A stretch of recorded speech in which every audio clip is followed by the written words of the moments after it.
En este inicio será el profesor de nuestra casa, el licenciado Juan Carlos Luján, con su exposición contra opinión médica para prevenir el COVID.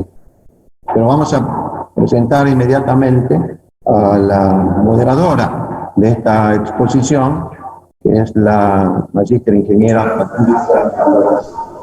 Adelante. Buen día, vamos a presentar al licenciado Juan Carlos Luján, es egresado de la Facultad de Bioquímica, Química y Farmacia de la UNT, máster y PhD en Ciencias, exdirector de Saneamiento Ambiental de Ciprosa, docente investigador de CEDIA de la Facultad Regional Tucumán UTN, autor de numerosos desarrollos de química aplicada con certificados de reserva intelectual y premiado por el Colegio Médico de Tucumán en 3 oportunidades y en congresos médicos internacionales. Con ustedes, el licenciado Juan Carlos Luján. Bueno, muchas gracias. Buenos días. Gracias a los que están conectados. Vamos a presentar este trabajo. Posiblemente el término contra opinión médica no sea muy familiar para cierta gente. Sencillamente se trata de presentar algunas discrepancias relativas a las indicaciones sanitarias impartidas durante la pandemia por las autoridades médicas. Todos sabemos, no corren las imágenes.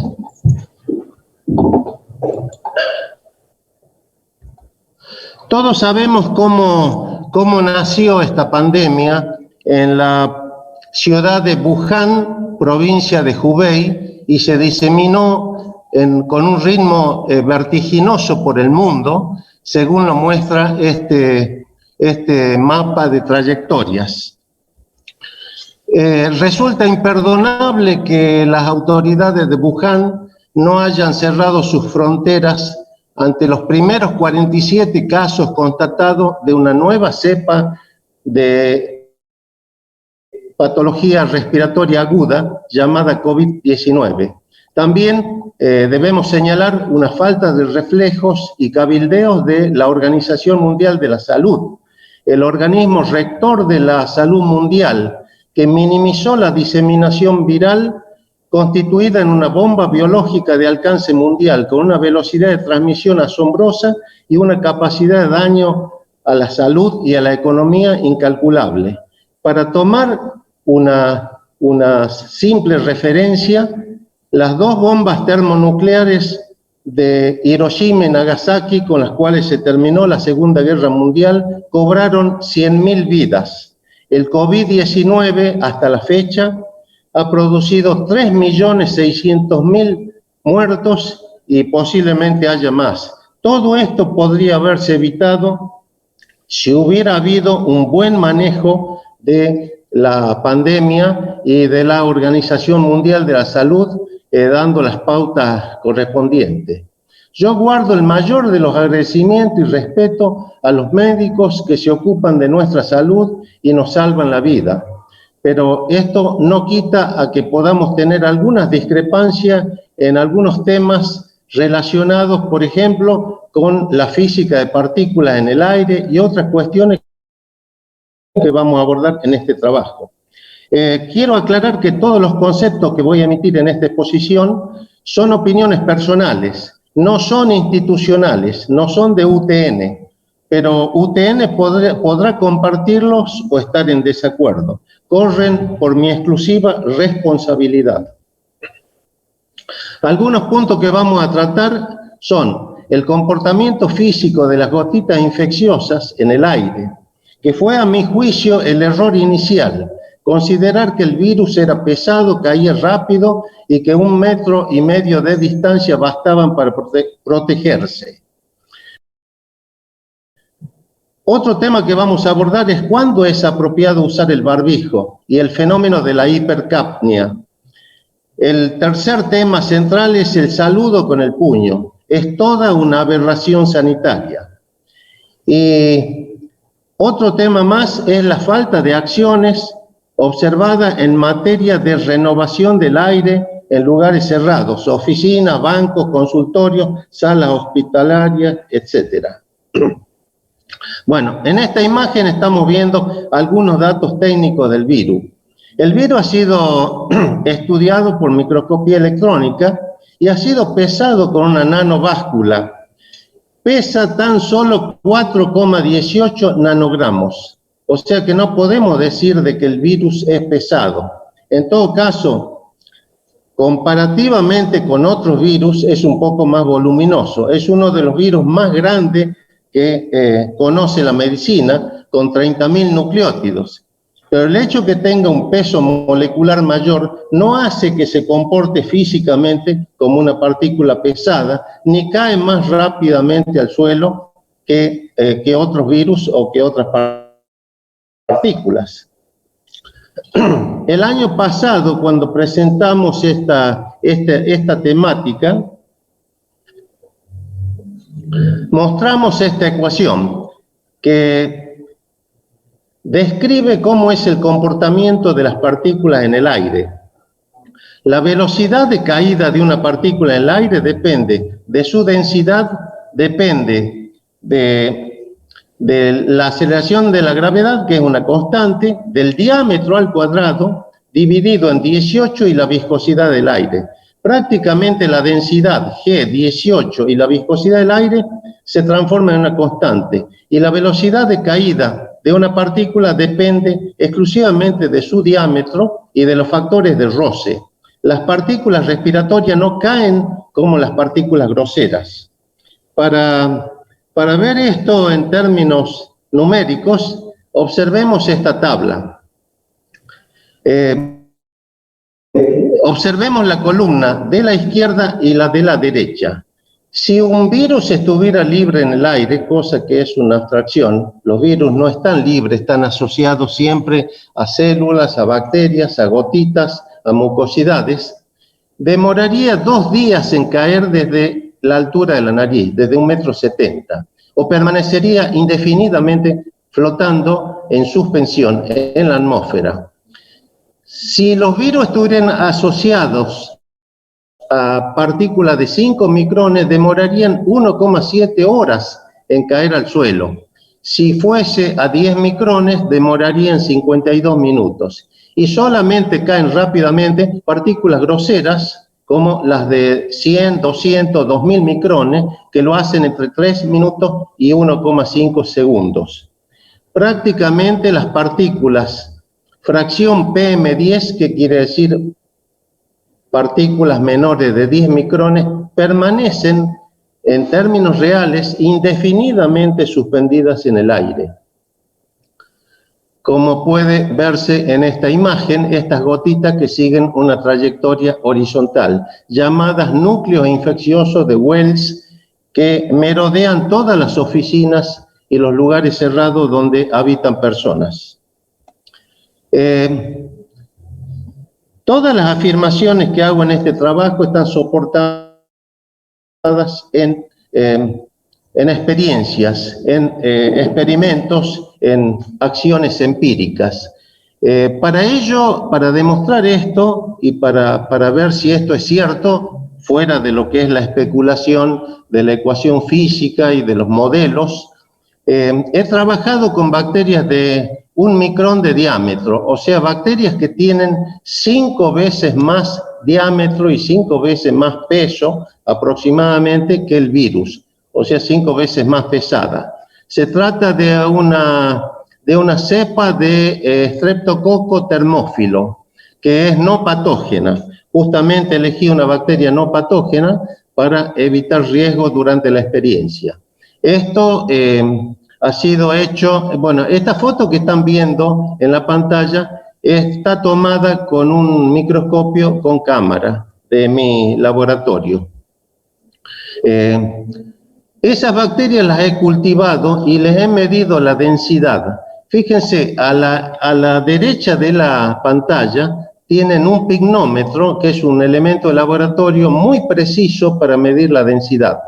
Aquí a la derecha hemos medido la densidad de un caldo TS, tripteína soya, estéril. La densidad es de 1,0023 gramos por mililitro.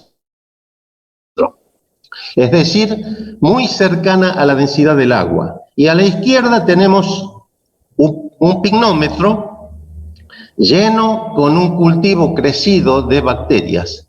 Un cultivo que tiene 1.500 millones de colonias por mililitros, o 1.500 millones de bacterias por mililitro. La densidad es de 1,0030 gramos por mililitro. Apenas difiere la densidad del caldo crecido al caldo estéril en 7-10 milésimas. Entonces, a partir de esto, podemos decir que una gotita respiratoria cargada con virus, cargada con bacterias, no tiene más densidad que una gotita respiratoria que no tenga bacterias. De modo que la densidad no juega ningún rol importante. Bueno, en este pasillo que se observa en la imagen, se hizo una experiencia de mucha relevancia donde se proyectó un spray similar a un estornudo o a una tos cargado de ese caldo de cultivo que les mostraba recientemente.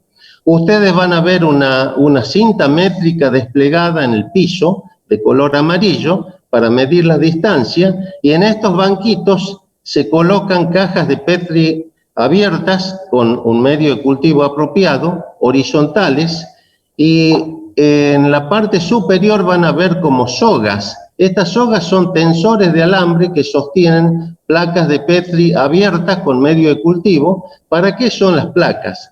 Para detectar el impacto de los gérmenes proyectados por el aerosol que simula una tos o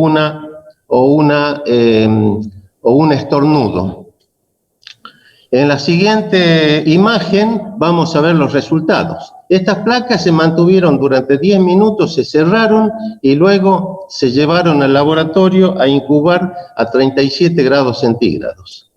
Observen qué pasa a 2 metros de distancia. En el caso de la tos, del estornudo o de cualquier emisión respiratoria. Vemos un campo cubierto, la placa de la izquierda, vemos un campo cubierto de gérmenes, o sea que a 2 metros de distancia llegan perfectamente una cantidad asombrosa de gérmenes que podrían estar en el fluido respiratorio. Y en esta placa de arriba podemos detectar colonias, especialmente en la parte inferior de la caja, aquí en el labio inferior, a una distancia de 6,5 metros. O sea que hasta 6,5 metros llegan. O sea, quiere decir que no estaríamos protegidos. Una singularidad. ¿Por qué en la parte inferior del disco hay más bacterias que en el centro? Porque las partículas, cuando son proyectadas horizontalmente en el aire, como si fuera un tiro horizontal, describen una parábola de caída, y es natural que en la parte inferior de la caja de Petri haya más bacterias que en el centro o que en la parte superior. Bueno, desterrada la idea de que a 2 metros estamos protegidos. No estamos protegidos para nada. Estamos hablando de una persona no protegida por barbijo, obviamente. Otro tema que está avalado y que no es sentido ningún médico, ningún ministro, ninguna autoridad sanitaria criticarlo o abolirlo: el saludo con el puño. Bueno, esta es una contravención extrema, la que muestra la imagen, donde 2 personas con mucha aproximación facial, con contacto de puño, se saludan. Seguramente que es una actitud muy riesgosa. En esta otra imagen vemos 2 personas correctamente vestidas, muy prolijos, muy higiénicos, muy bien la colocación del barbijo es correcta, pero el saludo no es apropiado. También lo vemos aquí. Y son personas que transmiten imagen a la población. El señor de la izquierda tiene doble barbijo, muy bien, pero el saludo no es el apropiado. ¿En qué está fundamentado esto? En que muchas veces, ¿quién de nosotros no se ha rascado los ojos como lo muestra esta imagen? A los ojos llegan constantemente partículas ambientales y gérmenes y provocan un fenómeno que en medicina se llama prurito o picazón. Entonces solemos rascarnos los ojos o llevar las manos a la cara y hacerlo con la parte anterior del puño, que es la parte que hace contacto durante un saludo. Por eso la objeción al saludo con el puño. Fíjense, la tercera puerta de entrada posible de un virus, además de la nariz y de la boca, es la mucosa de los ojos. En esta imagen de una conjuntivitis podemos ver la frondosa red de capilares que está diseminada en la esclerótica, que es la parte blanca del ojo. Entonces, cuando estamos sanos, estos capilares sanguíneos no se los observa, pero cuando enfermamos se pone en evidencia cuán irrigada es esta mucosa. Bueno, esa es una puerta de entrada del virus que tenemos que tener muy en cuenta. Todos usamos barbijo, todo el mundo usa barbijo, pero nadie usa anteojo. Y el anteojo podría ser el anteojo o la antiparra, podría ser otra barrera de protección, de protección facial.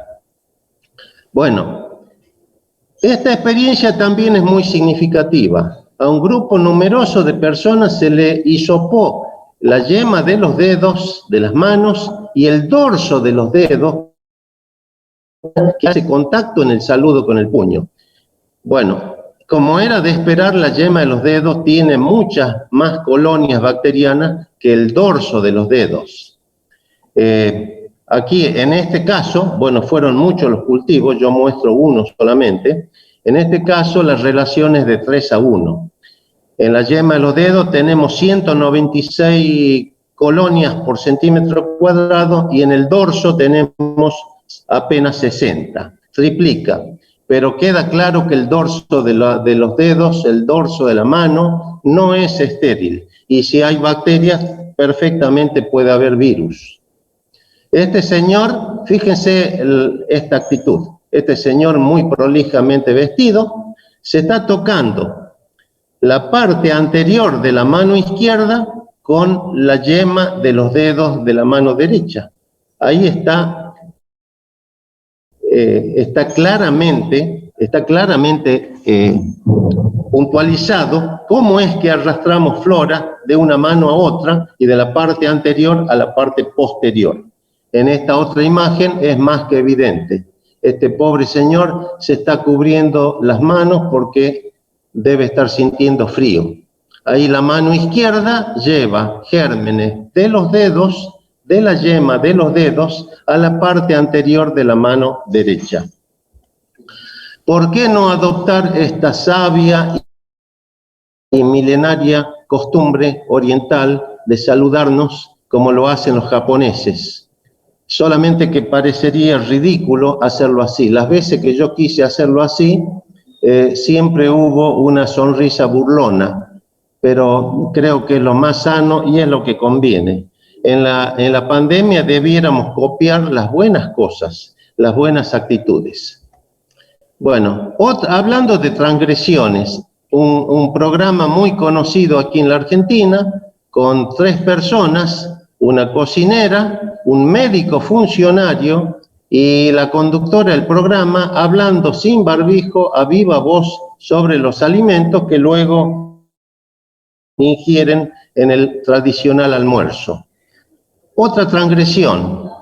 ¿Ustedes creen que este señor calvo que está hablando, calvo como yo, las partículas respiratorias no son aspiradas por esta otra invitada que está a menos de 1,20 m, 1,50 m de distancia? Ya lo hemos demostrado con experiencias microbiológicas.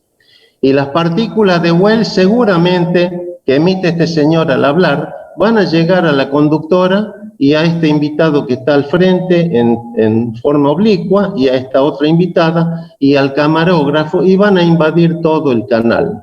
Es inevitable que eso ocurra. ¿De qué depende de que enfermen estas otras personas? Que este señor sea portador del virus y emita una carga viral suficiente para lograr lo que se llama en medicina la dosis infecciosa. Dos personas que comparten un café en una mesa, así sea en un lugar abierto, inevitablemente van a intercambiar gotitas de saliva, tanto por vía respiratoria como por vía oral.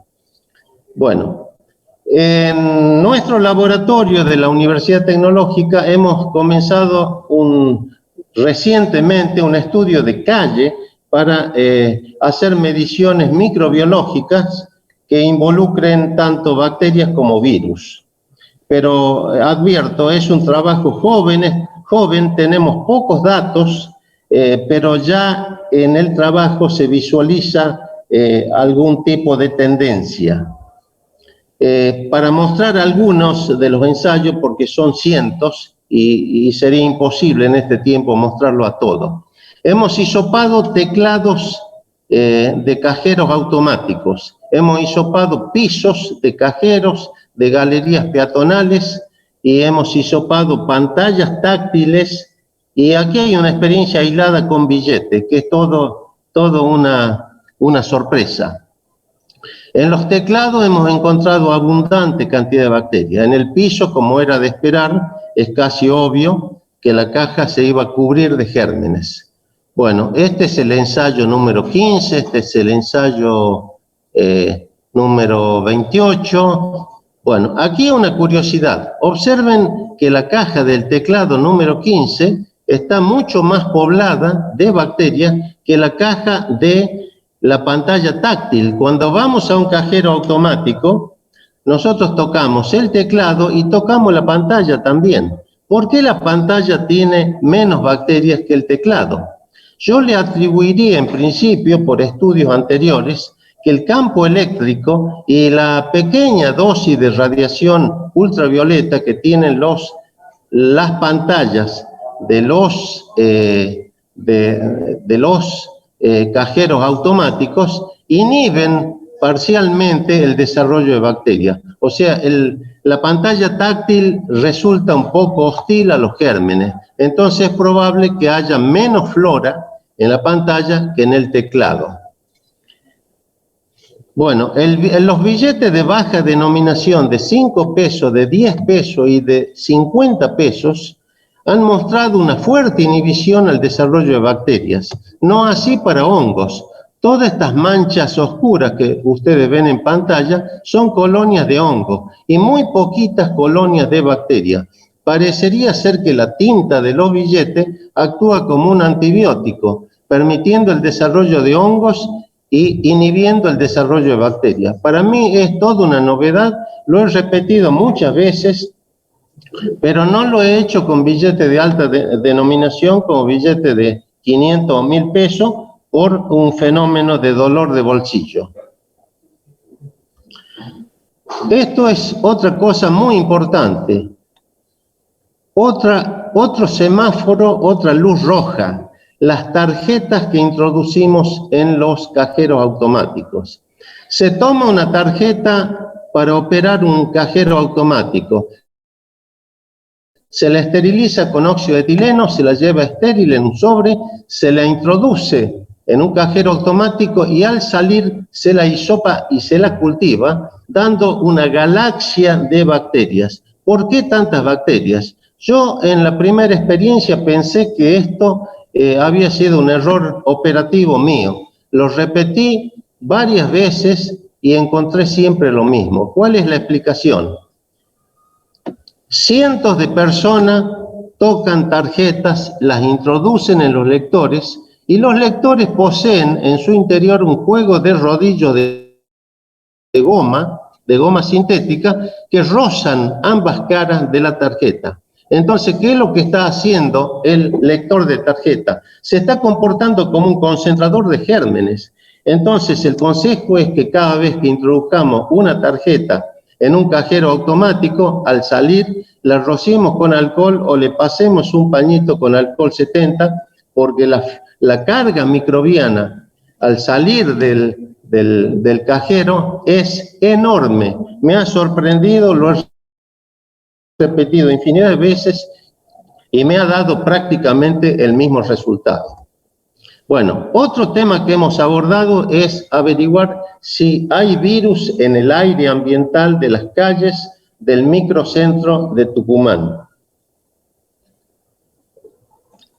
Hacer esto implicaba comprar un muestreador de aire de gran volumen. Para poder hallar virus en el aire hay que acumular muy grandes volúmenes de aire. No basta con tomar 1 litro de aire, 5 litros de aire, hay que tomar miles de litros de aire. El equipo para hacer esto podría haber sido un equipo Sartorius, cuesta $13.000. Y aquí surge el ingenio argentino o el ingenio criollo. Estuve muchos meses pensando cómo hacerlo porque no tenía los $13.000. Entonces se me ocurrió usar la admisión de un motor diésel para aspirar aire. Lo que están viendo aquí ustedes, después lo van a ver en una perspectiva mejor, en la próxima imagen, es un tubo de PVC conectado a la admisión del motor. Aquí hay un anemómetro, que es para medir el caudal. Teniendo el caudal y el tiempo, podemos saber el volumen que hemos muestreado. Y el filtro es un filtro Sartorius, que cuesta $50 cada filtro. Tiene 0,1 micrones, o sea que detiene virus y bacterias, considerando que el coronavirus tiene 0,2 micrones o 200 nanómetros. Aquí están viendo una gasa estéril con solución fisiológica tamponada a pH 7,3 con buffer de fosfato. Eso es para que los posibles virus presentes en el aire no se desequen y no sufran un estrés biológico. Bueno, aquí se ve en la próxima imagen mejor. Ahí está el equipo, está en plena toma de muestra. Esta es una camioneta Peugeot diésel que está funcionando con el motor encendido en modo de ralenti, a 900 revoluciones por minuto. Aspira 910 litros de aire por minuto. O sea que en media hora tenemos un muestreo de 27.300 litros. Esto equivale a lo que una persona, un hombre normal, respira durante 7,5 horas. Un buen volumen. Está situada en la intersección de 2 calles peatonales en una hora pico de muestreo. El filtro Sartorius de poliamida va colocado aquí en el codo, donde estoy señalando con el cursor. El aire entra por aquí arriba y es regulado, es aspirado por la admisión del motor. El motor no trabaja ahogado, se pone una mariposa de regulación, que no se la ve en esta imagen, para que no se ahogue. Pero con un motor naftero no se puede hacer esta experiencia porque el motor se para. En la próxima imagen vemos desde otra perspectiva. En este momento se está calibrando porque hay que asegurar que el caudal de aire sea constante. Aquí hay circulación plena de peatones. Observen la conducta ciudadana. La mayoría de la gente, yo he calculado que el 90% de la gente circula con barbijos en la vía céntrica. O sea que el mensaje sanitario ha prendido en la gente. Aquí hay un curioso que está señalando con el dedo, ¿no? Y preguntando cosas, lo cual es natural y normal. Un factor que he tenido en cuenta durante la toma de aire para detectar virus ha sido la presencia de óxidos de nitrógeno y de ozono. Como esto ha sido hecho al mediodía, cerca de la 1 de la tarde, donde es máxima la circulación peatonal, he medido los óxidos de nitrógeno en un valor de 50 microgramos por metro cúbico y 30 microgramos por metro cúbico de ozono. Tanto los óxidos de nitrógeno como el ozono son agentes hostiles hacia el virus, pero no podía hacer este muestreo durante la noche. tenía que hacerlo en un momento donde hubiera mucha circulación de peatones. Bueno, estos valores de ozono y óxido de nitrógeno son valores bajos, o sea que no tendrían por qué afectarle tanto al virus. Lo que más afecta al virus es la radiación solar, la componente azul o la ultravioleta de la radiación solar. Bueno, de estos muestreos se hicieron 10 muestreos de media hora en las calles, recogiendo casi 500.000 de litros de aire. La circulación peatonal promedio era de 2.400 peatones por hora. Bueno, este cuadro resume los resultados microbiológicos obtenidos. Bueno, esto fue una sorpresa, habiendo muestreado 500.000 litros de aire, o sea, 500.000 de litros de aire. Los test de antígeno dieron todos negativos. Los test de genoma viral PCR por técnica isotérmica de Abbott, que es la más avanzada, dieron todos negativos. En cambio, en los teclados de los cajeros automáticos, sobre 10 testeos, hubo 8 negativos y 2 positivos confirmados por PCR. Y una carga bacteriana enorme, como ven en la última columna. Recuento microbiano total, 2.200 colonias por pulgada cuadrada. En los teclados, 8.000 colonias por pulgada cuadrada 2.200 en las pantallas táctiles, 8.300 en los teclados y apenas 600 en las barandas y pasamanos de escaleritas o de ómnibus. Encontramos también virus en dos tarjetas de 10 tarjetas que fueron introducidas.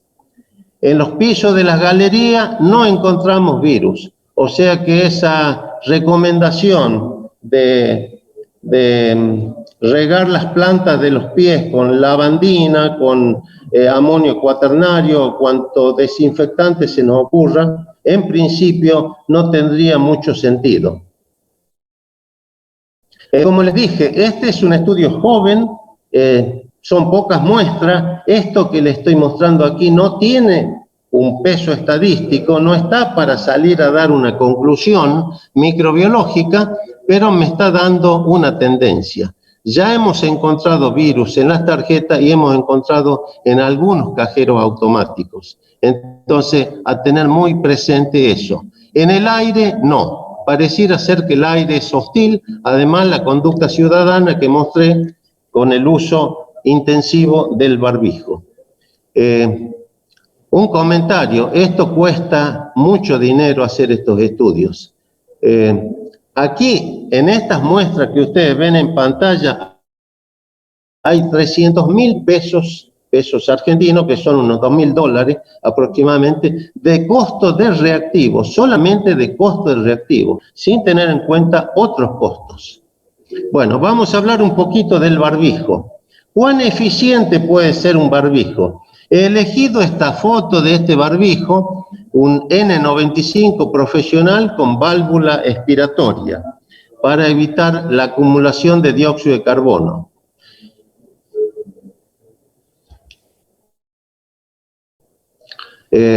Bueno, se hicieron experiencias con barbijo N95 y con barbijos comunes de farmacia. Este es un barbijo común de farmacia que está instalado en un tren de muestreo que va conectado a un borboteador estéril con solución fisiológica y una bomba de muestreo.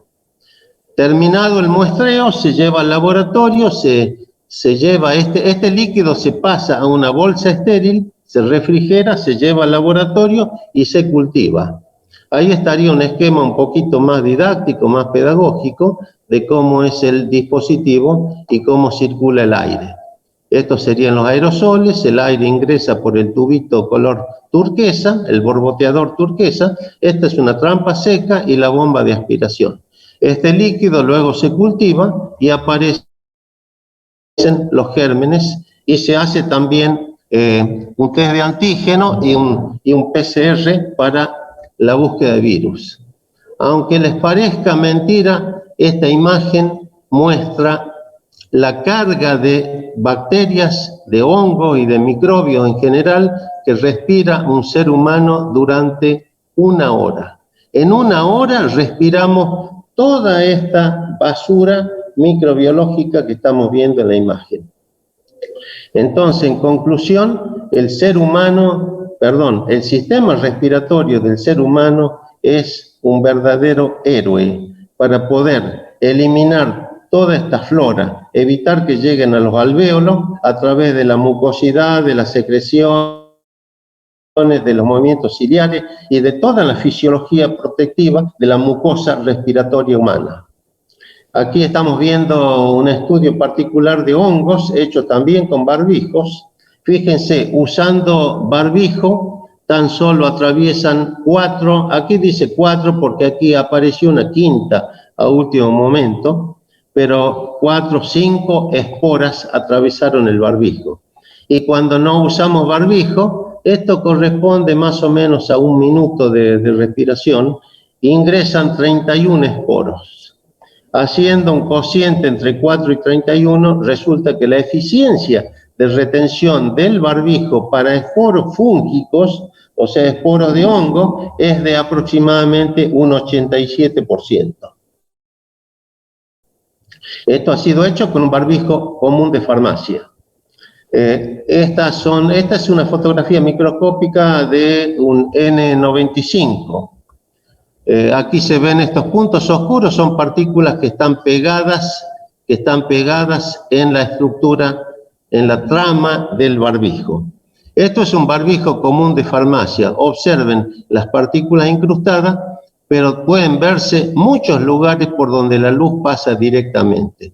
Por donde la luz pasa directamente también podrían pasar virus y bacterias. Esta es otra experiencia muy interesante para ver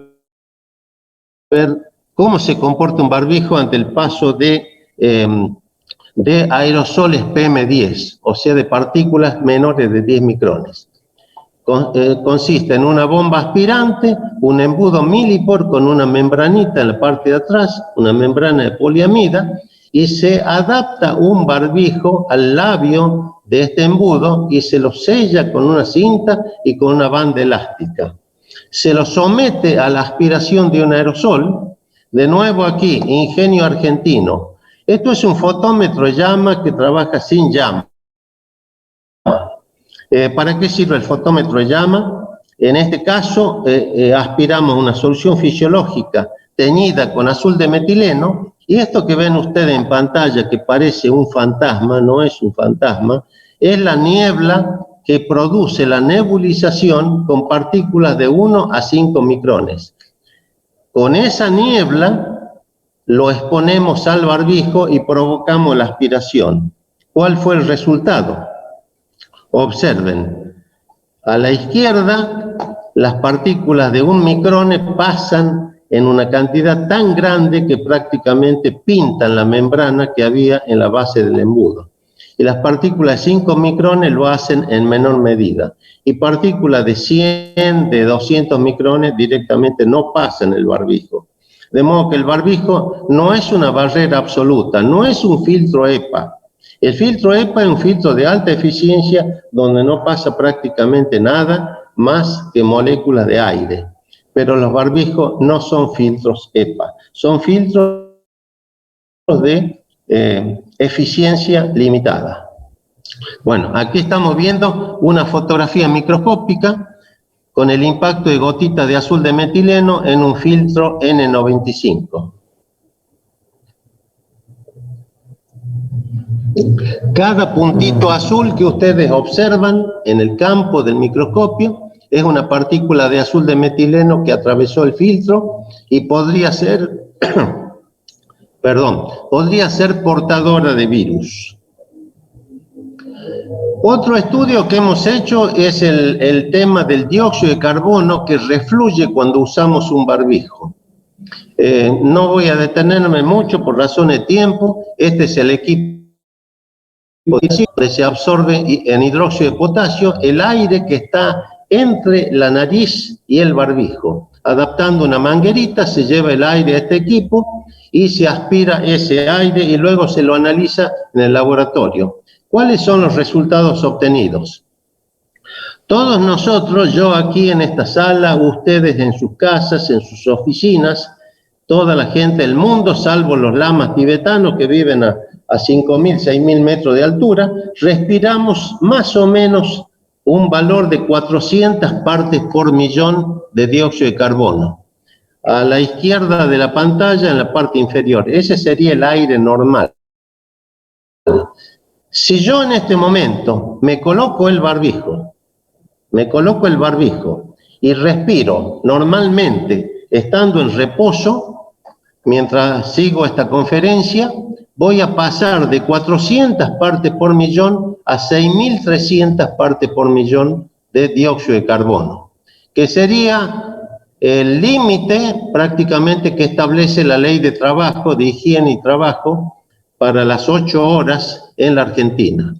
Y en 6.000 partes por millón ya se habla de preocupación médica, quiere decir que algo puede pasar en el cuerpo. Si además de ponerme el barbijo en reposo, salgo a caminar con el barbijo, el valor de dióxido de carbono crece de 6.300 a 9.800 partes por millón. Y si a su vez me subo a una bicicleta y pedaleo suavemente, el valor de 9.800 partes por millón se va a prácticamente 30.000 y puede llegar a 60.000 partes por millón si el pedaleo es intenso. Durante una caminata presurosa o un trotecito lento con barbijo, estamos alcanzando las 10.000, 12.000 partes por millón. Bueno, nos preguntaremos, ¿por qué los cirujanos que usan barbijo durante largos periodos no se enferman? Bueno, la respuesta es muy sutil. ¿Qué pasaría si yo me tapo la nariz y la boca durante 3 minutos? Me voy a morir. ¿Por qué? Me voy a morir de hipercapnia. Porque no van a tener las células nerviosas, las células del cerebro requieren mucho oxígeno. Bueno, cuando nos ponemos el barbijo, le privamos del oxígeno. ¿Se morirán algunas neuronas en el cerebro? Sí, pero los seres humanos tenemos entre 80.000 y 100.000 neuronas. Se van a morir algunas neuronas, pero clínicamente eso no se lo va a advertir. Lo que no debería hacerse es andar en bicicleta en lugares abiertos, en lugares sanos, en parques, en plaza. Yo veo niños con barbijo pedaleando. Claro, los niños tienen una gran reserva de vitalidad, pero no es aconsejable. El barbijo debe usarse solamente donde haya acumulación de personas, en lugares de riesgo, en lugares abiertos, soleados, ventilados. No tiene sentido el uso de barbijo, a menos que se aproximen personas. El otro tema de la ventilación es un tema muy relevante. Deben ventilarse los locales cerrados y en ese sentido no he visto inversiones en escuelas, en universidades, en locales estatales, en bancos, en sanatorios. Esta es una de las armas más importantes para combatir la pandemia, el usar la ventilación forzada. Si no se puede hacer esto, se abrirán las ventanas, pero la ventilación forzada lo exige la ley, renovar tres volúmenes horarios en los lugares de trabajo. Ya para ir terminando esta conferencia, un tema alusivo a la cadena de frío. Si se rompe la cadena de frío de las vacunas, de nada servirá vacunarnos. Aquí en la Universidad Tecnológica hemos desarrollado un sensor químico que podría ser patentable en el futuro, que vira de blanco a azul cuando se rompe la cadena de frío, sea cualquiera la temperatura, menos 70 para Pfizer, menos 18 para Sputnik o para la vacuna que fuera. Un sensor químico muy versátil que es una oblea que cambia de color cuando se rompe la cadena de frío. La empresa Pfizer cuenta con sensores de temperatura que informan la trazabilidad térmica por GPS en tiempo real hasta su aplicación final. Bueno, aquí está el desarrollo químico que hemos hecho en la universidad.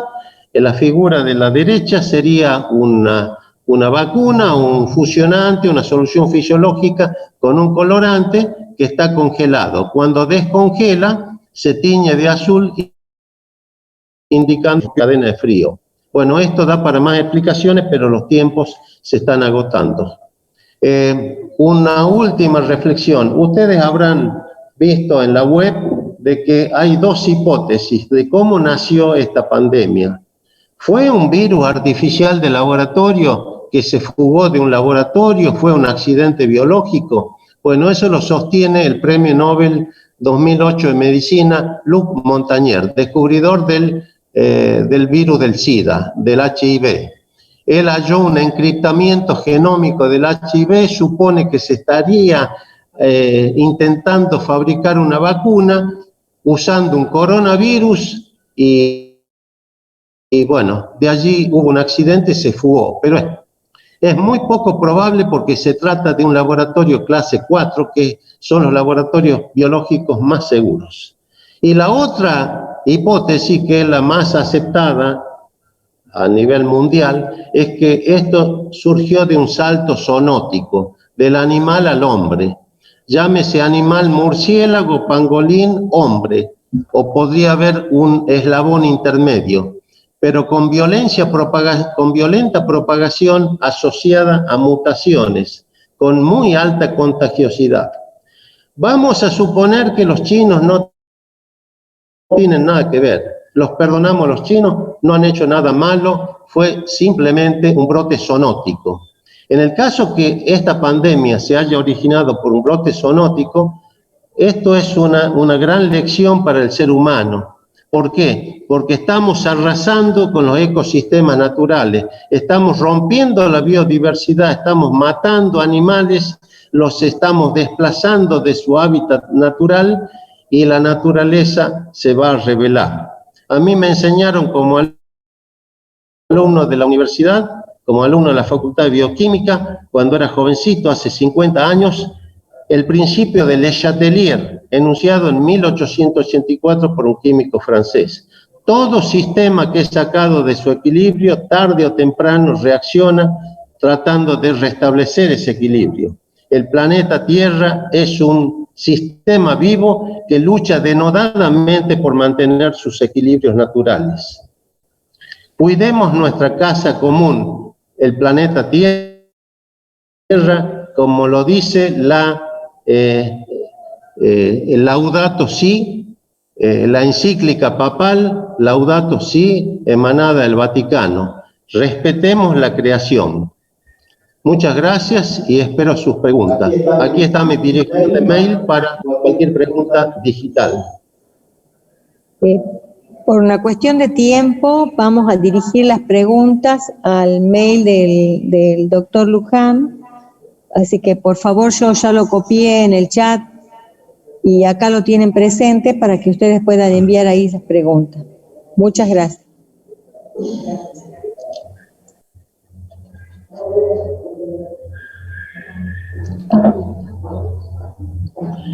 Cortamos aquí.